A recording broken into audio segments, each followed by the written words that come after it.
केंद्रीय कोटे की बिजली में कमी आने से राज्य में बिजली किल्लत पैदा हो गई है। यूजीवीएनएल का उत्पादन तो ठीक है, लेकिन केंद्रीय कोटे की आपूर्ति गड़बड़ा गई है। वर्तमान में प्रदेश में 5.4 करोड़ यूनिट के सापेक्ष 3.9 करोड़ यूनिट बिजली ही उपलब्ध है। बाजार से रोजाना करीब 1.1 करोड़ यूनिट बिजली खरीदनी पड़ रही है। गर्मियों के सीजन में प्रदेश में बिजली की मांग 6.4 करोड़ तक पहुंची, जिसके सापेक्ष यूपीसीएल लगभग पूरी आपूर्ति करने में कामयाब रहा है। बरसात आने के साथ ही राज्य में बिजली की मांग गिरकर 5.4 करोड़ यूनिट तक आ गई है, लेकिन इसके सापेक्ष बिजली की उपलब्धता भी घटकर 3.9 करोड़ यूनिट तक आ गई। बावजूद इसके यूपीसीएल को रोजाना बाजार से करीब 1.1 करोड़ यूनिट बिजली खरीदनी पड़ रही है।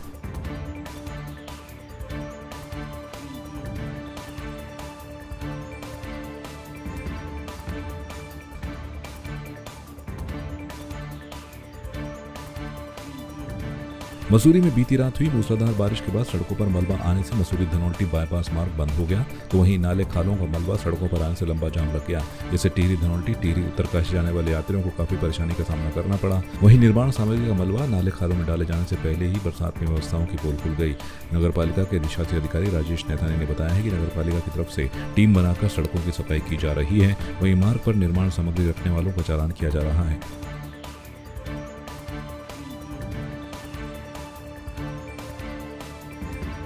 भाई साहब, आपका नाम? मेरा नाम सुरेश सिंह है। इस समय आप अपना वाहन लेके इस रोड से कहाँ जा रहे थे? हम तो उत्तरकाशी जा रहे सर, लेकिन रोड बंद है। सुबह 4 बजे से खड़े हैं, कम से कम 40-50 डंपर खड़े हैं पीछे। और ये देखो विभाग जैसी भी अब आ रही है। हमने चाय पिया ना, पानी पिया ना, मुँह धोया ना, कुछ अभी तक परेशान हो गए। सुबह कितने बजे से आप लोग यहाँ पर फंसे हुए हैं? 4 बजे से भी है सर, कोई 1 बजे से भी है, कोई 2 बजे से। इसमें हमारे बरसात के लिए जो भी सड़कें बंद होंगी, जो भी मलबा सड़क हटाएगा, उसको हटाने के लिए हमने एक जेसीबी और 12 लेबर और गाड़ी की व्यवस्था की हुई है।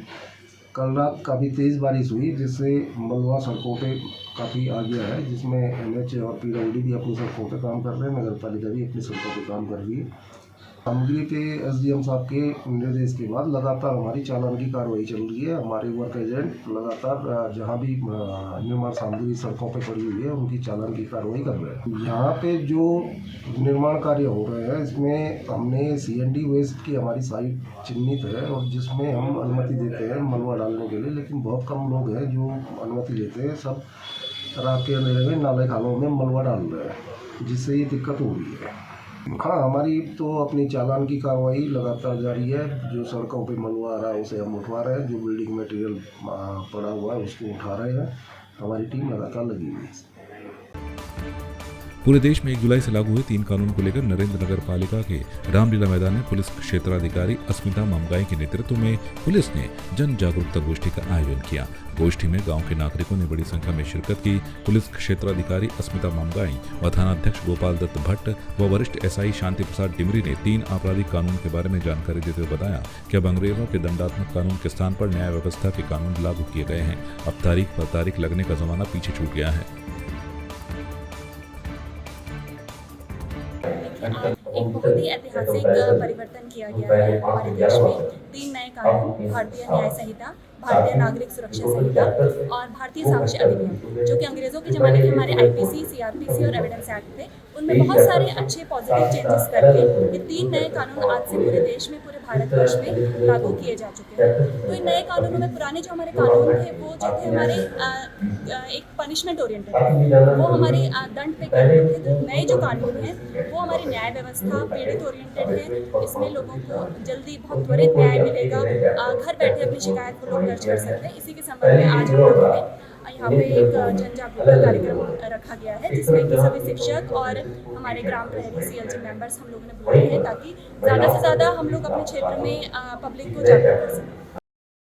संबंधित या चाइल्ड अब्यूज़ से संबंधित जो तमाम तरह के आपराधिक मामले थे, उनमें बड़ी सख्ती से इनमें कानूनों में क्या किया गया है, परिवर्तन किया गया है। तो 1 जुलाई को अगर हम ऐतिहासिक दिन मान के चलें इस संदर्भ में कि पुराने जो कानून अंग्रेज़ों के समय के जो कानून चले आ रहे थे, उनका आज अंत हुआ है और आज हमारे देश का अपना जो हमारे देश का अपना कानून है, एक तरह से गुलामी को हमने यहाँ पर तय दिया। इसलिए दिन बहुत ही ऐतिहासिक है और इसी संदर्भ में तमाम पुलिस विभाग को ये जिम्मेदारी सौंपी गई है कि वो इन्हें एक जन जागरूकता अभियान के तहत इसको फैलाएं। इसी संदर्भ में सभी बच्चे यहाँ पर इकट्ठे हुए और तमाम लोग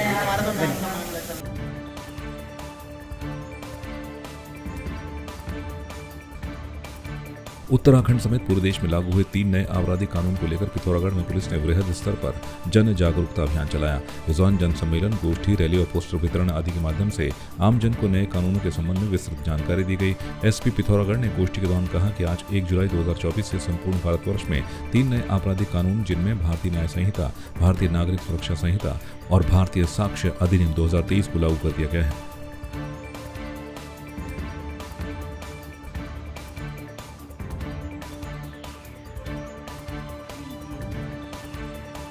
पौड़ी पुलिस ने 11 लाख की धोखाधड़ी करने वाले अंतर्राज्यीय गैंग के सदस्य को मथुरा से गिरफ्तार कर कोर्ट में पेश करने के बाद जेल भेज दिया है। गैंग के सदस्य कम ब्याज पर लोन दिलवाने और लोन की रकम दोगुनी करने का लालच देकर लाखों की साइबर ठगी को अंजाम देते थे। एसएसपी पौड़ी लोकेश्वर सिंह ने बताया कि बीती 10 अप्रैल को कुल्लू भंवारी निवासी एक महिला ने पौड़ी कोतवाली में शिकायत दर्ज करवाई कि इसे अज्ञात व्यक्ति ने फोन पर कम ब्याज दर पर लोन देने और लोन की धनराशि को दोगुना करने के नाम पर उनसे 11 लाख की धोखाधड़ी की है।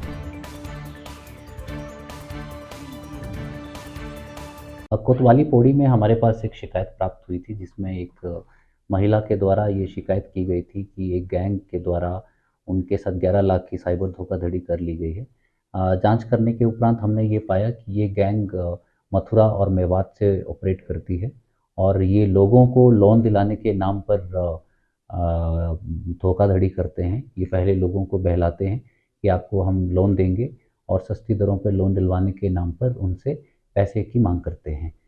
तो इस धोखाधड़ी के आधार पर हम लोगों ने कोतवाली पौड़ी में मुकदमा पंजीकृत किया और मुकदमा पंजीकृत करने के उपरांत इस गैंग के मुख्य सदस्य को हमने मथुरा से गिरफ्तार किया गया है और आज माननीय न्यायालय में पेश किया जा रहा है। आपकी इस पर क्या राय है, हमें कमेंट कर जरूर बताएं। इसके साथ ही आप हमारे YouTube चैनल को सब्सक्राइब कीजिए। आप हमें Facebook, Instagram, Twitter और कू ऐप पर फॉलो भी कर सकते हैं और संवाद 365 के साथ एक क्लिक में जुड़ने के लिए डाउनलोड कीजिए संवाद 365 ऐप।